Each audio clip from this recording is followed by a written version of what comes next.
When 006 reached the rig, he climbed up one of the towers. He needed to change out of his wetsuit. He went into an empty cabin, found some clothes just his size, and put them on. Suddenly, the guard whose cabin he was searching came in. Everything went dark. 006 woke up with his hands tied behind his back. His head was throbbing. He was apparently in some kind of control room.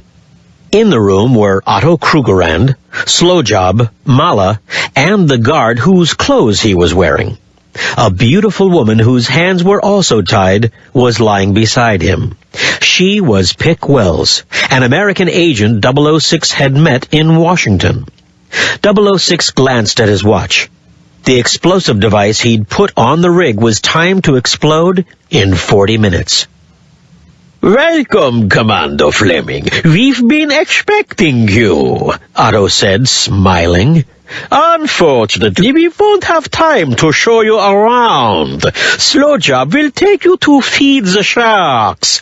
They must be very hungry by now." Slowjob escorted them to Krugerrand's private apartment. One wall was made of thick glass. Behind it, 006 could see the dark shapes of the sharks swimming around. Slowjob pushed the two agents up a spiral staircase to a platform above the shark tank. He was careful to keep his gun trained on them all the time.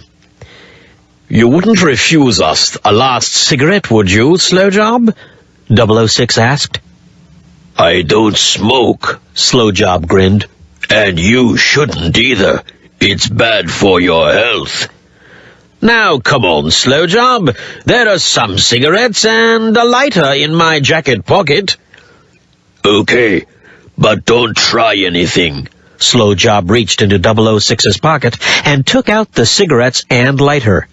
He took one cigarette out of the pack, pushed it into 006's mouth, and put the pack back into 006's pocket.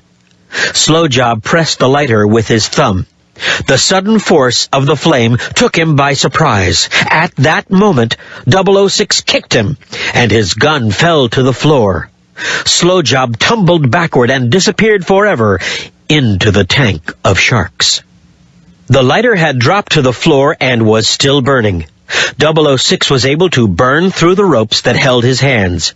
He quickly untied Pick, who picked up Slowjob's gun. "We don't have much time," he said. "Can you fly a helicopter?" "With my eyes closed," she replied. "Good. Let's go." 006 and Pick tiptoed into the control room where Otto and Mala still were. Paratov had joined them. 006 fired the lighter at the control panel, which exploded and burst into flames. Otto tackled 006, and the lighter flew out of his hand.